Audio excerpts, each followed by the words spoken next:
Hi and welcome back to Form Pro. We're doing a preview of the Great Northern Steeplechase. Can Hypnotise do it 4 times in a row, and a race from Australia. We keep the pieces featuring in a nice fillies and mares race. So looking forward to those 2 races. With Barinka? Yeah, with Barinka. Yeah. So we'll before we go into those races though, we'll look back at the big race from last week, Mufasa's race. And during the day you could see the track was drying out. And in the previous race, this Twilight Savings ran, was it 110.6? So the track was definitely a dead 4, dead 5, which suited Mufasa down to the ground. But Mufasa they only came home in 34.86, I think it was, the fastest last 600 metres of the day. So it was set up nicely for the on-pace runners. Just tipped it out, nice position outside Fleur de Lune, which fought on very well. And we've got Lion Tamer ran a very nice race back on the fence there. Jimmy Shoe looking to get out very soon. Scarlet Lady comes out into the slower strip out there. Was it Adam Cat? Adam Cat back there. There's Wall Street. Wall Street there, which didn't do too well over the last 100 metres. So, quick look at that race again, and some really good pointers for the Windsor Plate coming up soon. Out Wall Street, Master Power on the outside's coming after them. Mufasa, he found it. He gets out there, Wall Street's after him, and then we get Master Power. Jimmy Shoe's looking to wind up the last little bit. It's Mufasa clear in the lead.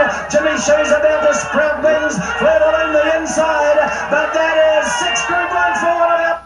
And there's Scarlet Lady there finishing off the best of anything. Jimmy Shoe looked a neat of the run. And found the line nicely. Lion Tamer coming out nicely along the fence there. Saint Germain coming home really well. Yeah, some really nice runs there. Keeping a few owners and trainers happy for the next.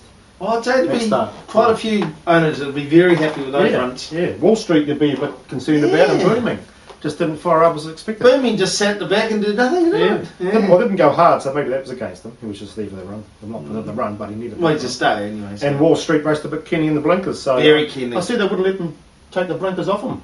They wanted to take the blinkers off, but the steward said no, apparently. So. He was slightly unlucky too on the home. He was trying to push out on the home turn, and he sort of got blocked in by that Master Power. But he got out on time and just didn't kick on. So he just pulling, but took the edge off him. Very unlike Wall Street. The Fritzy Boy had his chance, but he just can't go that fast against those sort of horses when the tracks are dead for like that. So.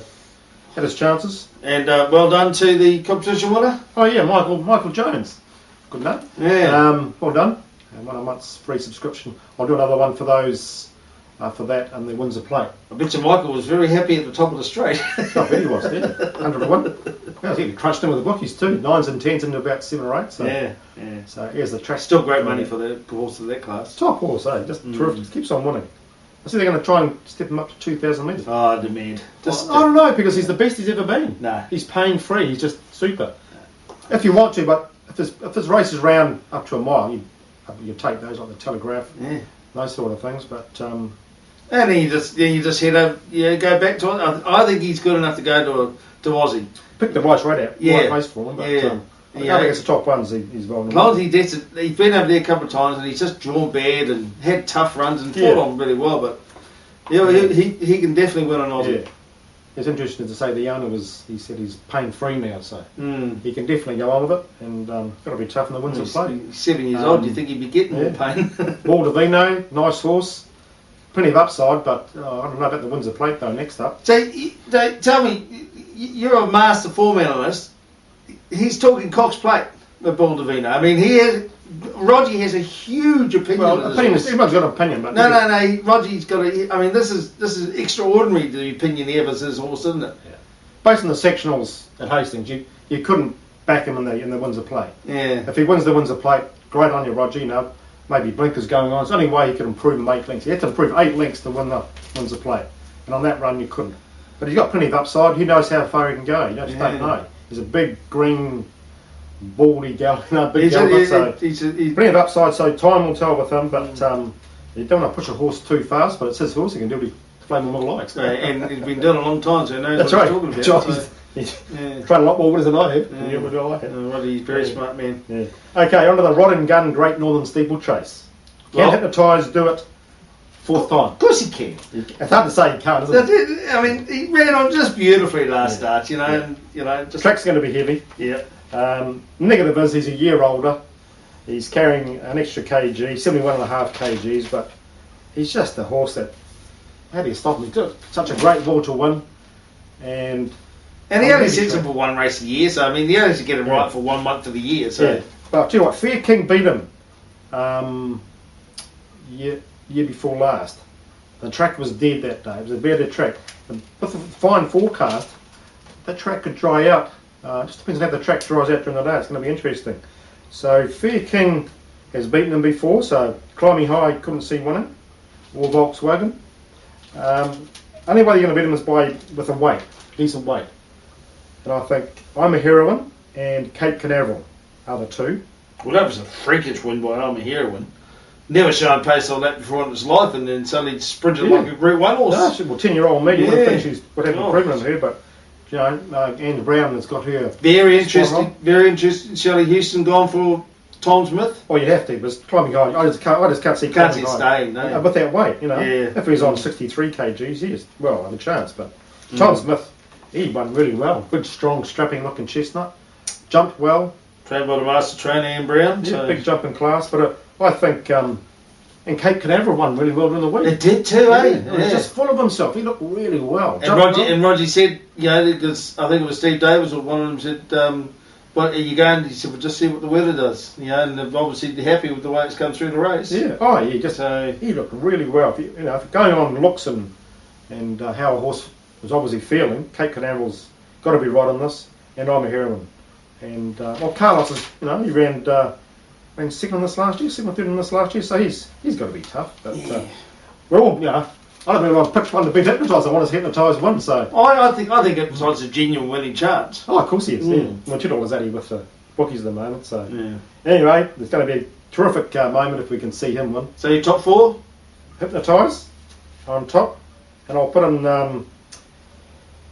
I'm a Heroine for second, Cape Canaveral for third, and Tom Smith for fourth. Just because on the bottom weight, well, Carlos has got 63 too, I suppose. But those three there to worry him. They'll be in front of him coming to the last fence. It just depends on how quickly Hypnotise is closing after that last fence. Well, you get to do I'm a Heroine, didn't he? Oh, that's right. 72 kilos. Well, actually, I counted the number of strides I'm a Heroine was in front of Cape Canaveral after the last jump. And I'm a Heroine actually finished further in front than Cape Canaveral was. Climbing High. No, Cape. I'm a Heroine, but Climbing High. Not Cape Canaveral. No, I'm a Heroine. Well, Hypnotise was third. Hypnotise came home for third, but I'm a Heroine increased the distance between him and her and Hypnotise from the last fence. So she was actually going away from him. So it's going to be really interesting from the last fence. So great race, and I hope you can make it 4 in a row. Righty out, let's fly over to Australia, to Flemington. You don't want to know what I think? No. Okay. I'll go then. What do you like then? No, I don't care anymore. No, I think Hypnotise, Fair King, just Fair King. The extra distance. For the track dries out, Yeah. And I like Penstar. He's got undoubted ability to sing, and if he can stay on his feet, it's a genuine place chance. I think. Yeah, I think it's probably too far for him, but last start won really well. Yeah, Blew a couple of fences, but and you've got to include I'm a Heroine just on how one last start. Yeah. Just incredible. Intriguing race. It's quite a strong field actually. Horses up and coming through the ranks, so be interesting to see what happens. Okay, right, let's get to Melbourne. Okay, let's do. We'll do Keep the Pieces race. Race 5, the Let's Stakes. A couple of Kiwi Mesney, Keep the Peace and Barinka. Right, how do you see this race panning out? Horse field. It's over 1,400 metres at Flemington. Now it's a dead fall track, possibly virtually guaranteed to be upgraded to a good track on the morning. There's no rain forecast. The track's dead fall at the moment. They're actually having to water it so it doesn't get too hard. Right. So you virtually guarantee unless it gets a Melbourne freak storm. Great, so it should be perfect. So this young thing down there won really well fresh up. He'll probably go to lead John 1, Zyra. no weight on his back. Zyra. Zaira, what he became. However you want to pronounce it. Well, normally leads. Hira.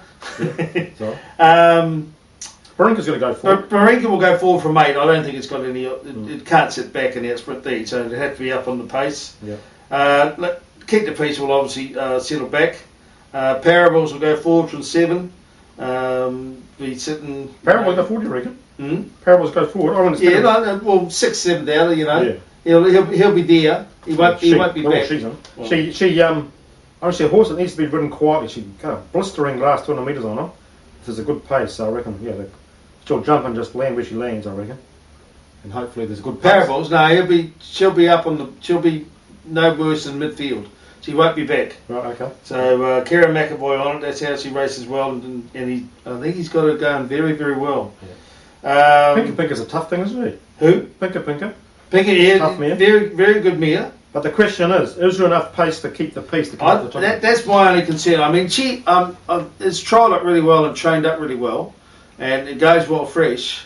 Paying, you know, it will be She's paying good figures, money. isn't she? She's paying double figures. So yeah, it's sort of Sean's the master trainer getting them ready to go fresh, and even he said we can get some good Aussie money off this. Yeah. So well, they bypassed this, but she's got group.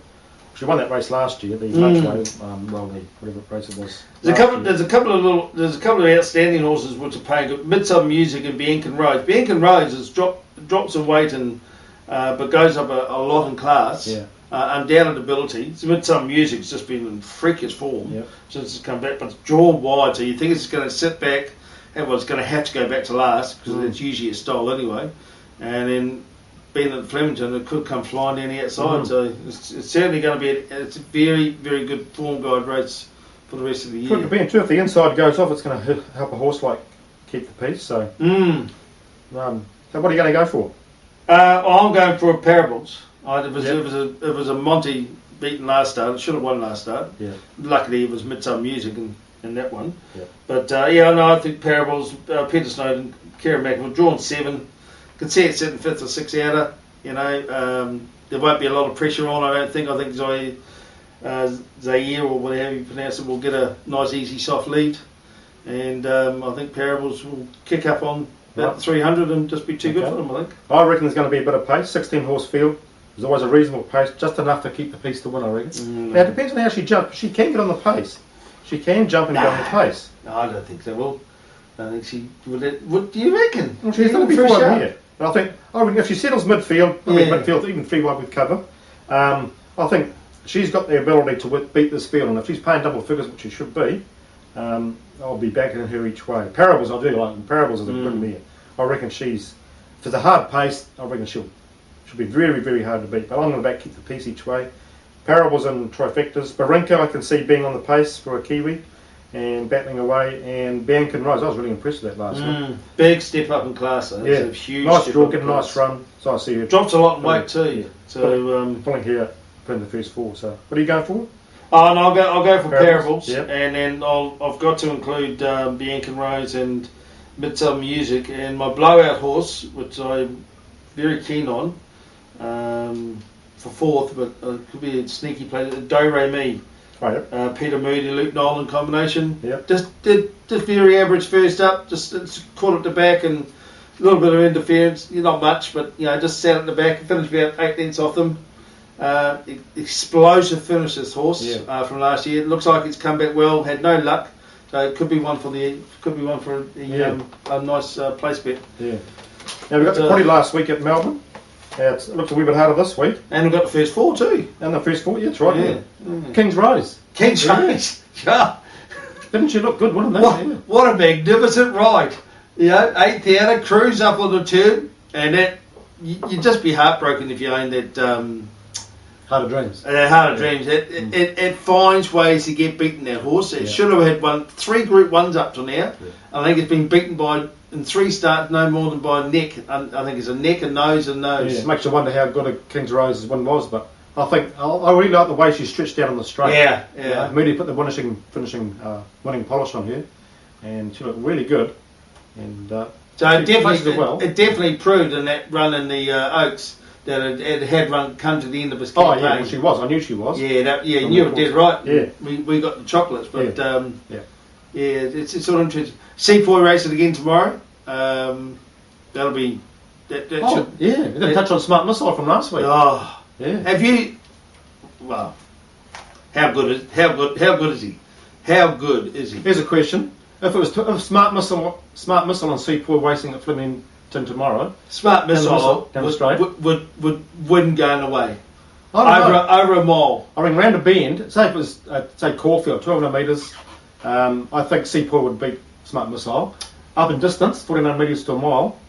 Did you see what it did in that last 100 metres? Oh, actually, the sectional from the 400 to the 200 was quicker than the 200 to the finish. Was it? Yeah. Because Corey Brown got off Foxwedge. He said, I was travelling. He said, with 150 to go, I snuck a quick look across. And I said, I couldn't see anything. And he said he couldn't believe it. He said Foxwedge was travelling like a winner. You know, and he said, it is freakish. This horse could be anything. But you see Smart Missile, he does go back. So in that big race, was it next week? Yeah, next weekend. Yeah. 1200 metres is beatable, up to 1400 metres, like Bossy said. If you're up to a mile, you see the best of it. I think a mile it's obviously his distance. Yeah. Oh, it's going to be great, but I think Sepoy in it, over 200 metres. Because the next week is the Golden Rose, the $1 million race. 1200 metres? Yeah, 1200 metres, and it's up against the other boom horse, which is Manamanui. Oh, it's going to be great. Yeah, Manamanui is a nice horse, Yeah. nice galloper. And they paid $50,000 to get into this Right. race. Oh. So, yeah, which is... Excellent racing coming up, wasn't it? Oh, there's just some outstanding racing coming up. Now, I'll tell you what, I really like the run of Lion Tamer in that race on It was very good. And what's his name? Not Bjorn, Byron. Byron Baker. You see, what's it called? Off the rails. Off the rails is the best racing prick. That's great. Oh, Byron Baker said Lion Tamer's looking really good. He is. It was a great run. And I just like the way he stretches out, you know, and if it's a wet track on Cup Day, he's got to be tough. He's $13 on the New Zealand TAB. He certainly is. It's It's short, interesting. but you know, I'll probably end up backing him this week because I just like the stretch about him. Yeah. You know, get on a nice weight, and Melbourne Cup, he's the one. Who? Lion Tamer. For the Melbourne Cup. Yeah, that's what he says he's going for. Well, anyway, Yeah. my tip for the Cox Plate is first up tomorrow. Sincero, trialled up magnificently. Trainer's very confident. So it's in the last race of Sydney tomorrow. So just watch that. But they're still paying $18. I think it's $18. You can get for it on the Cox Plate. Back it for a place. Won't be Jimmy Shue. Jimmy Shue, Cox Plate. Here you It'll go. kill Jimmy. I see some guy won a prize at the Cox Plate on Radio Trackside during the week. 6 days accommodation, It's not bad, eh? travel flights. Wouldn't you be in heaven? 6 days in Melbourne, but you're at the Cox Plate. Yeah. Wow. That's Sincero's a lovely looking horse. Really good, strong. I just like how it can maintain the sprint, and you know, the Cox Plate is going to be down on classes. It's certainly not going to be a so you And think. that's why he's not coming, is it? Yeah, it sounds like he's not coming. Well, we've got Jimmy Shue and we've got Sincero probably. And We've got some nice mares more coming George. through. More going. George is definitely going down Is it? because the class is way down, and it's probably going to be a field dominated by 3-year-olds because there's even a chance Smart Missile could That's go right. for the. Yeah, look at So You Think he came. Why through, wouldn't you? Same sort Why of wouldn't you race for 2,000 metres for $3 million? You know. Yeah. So. Going to be a lot of quality horses. Mm. No, well, who knows? Smart Missile could be a So You Think. You just don't know yet. But Well, yeah. a long way to go before he gets to that sort of level. That one, Foxwedge and Karuna Queen are good horses, and Helmet is a very, very good horse. Yeah, but And he made them look second rate. Yeah, no, he's exciting racing coming up here and in Australia. And Because we were watching it and we were going, oh, no. And then 150 to go, we started getting excited. yeah, oh, you good thing. Only paid $1.20, but nice for Maltese. Yeah. $1.70 it paid. That was good money. Yeah, it's great, mate. I thought, you know, if there was ever a $1.20 shot on a day, that was it, and $1.70 I thought was great money. It was always a certain until the last Well, that's over the last 100 metres he won. like that. And the form hook won. That's all you get. Doesn't That's matter right. how. Doesn't matter how it's That's right. gone. You know, as long as it's won. That's You right. know. Great So, racing. Yeah. Okay, and we got the Windsor Plate come out in a couple of weeks. And yeah, interesting to see Aussie that racing. Jimmy's going towards that now. He's definitely changed his plans, is he going to the Yeah. Windsor Plate? Yeah, he's well, it probably dead. makes sense actually. and he wants to have a 5-week gap between that and the Cox Plate. So he's going Windsor Plate, Cox Plate. He's going Windsor Plate, Cox Plate. It was in the paper. Oh well. Yeah, so he wants that 5-week break, and he said by the time you take it up to Auckland and fly it across, he said that's equivalent to another race. Yeah. And he said that gives it a decent break into the Cox Plate, That makes sense. which is very good Yeah. thinking, you know, because it had a very long, hard Well, campaign. he's a smart It's had a trainer. He's a very smart He trainer. knows how to get them right. Yeah. And no, he's. Well, it's interesting because He said last year I thought definite Cox Plate horse to me. Well, he's changed. Yeah. He has changed his plan, and he said because it pulled it so well. Yeah. He said it was bucking and rearing the next day. He said that's Well, he's a strong looking stallion. Yeah. So he's looking good. So. And just remember, the owners are very keen. It has 3 more starts in its life, and then it's retired. So make the most of it. Because they're talking about doing this Cox Plate. A race in Hong Kong, bang, That's right. straight off the start. Yeah. You know, so It's a shame, mate. You get such a good horse like that. You can't see more racing. But still, look how much it's going to make That's right. in the breeding barn. You They know, do it in their life, strong wool horse like that. He's Yeah. tough, and he can go on any track. Yeah. That's a dream stallion, isn't it? Oh, yeah, but that's it. Yeah. We'll wind that up there, and looking forward to Hypnotise making it 4 in a row tomorrow. And I hope you can back a few winners. And I've got a couple sorted out for tomorrow. Another speed match special I think is a good thing tomorrow. Anything you got sorted out? I've got a very good, very strong confidence bet in the last race at Melbourne. So Okay. yeah, And there's one very strong confident. There's one on Sunday. We've got a sneaky one on Sunday. We'll Yeah. put it up on the website. No races in New Zealand, but I'll put it up Sunday morning. And it'll be a nice bet in Australia. Yeah, It's very. Kiwi horse going to Australia. Yeah. And it looks good. Rightio. Anything else? No, it's just bring it on. Go Hypnotise. Good luck and good punting.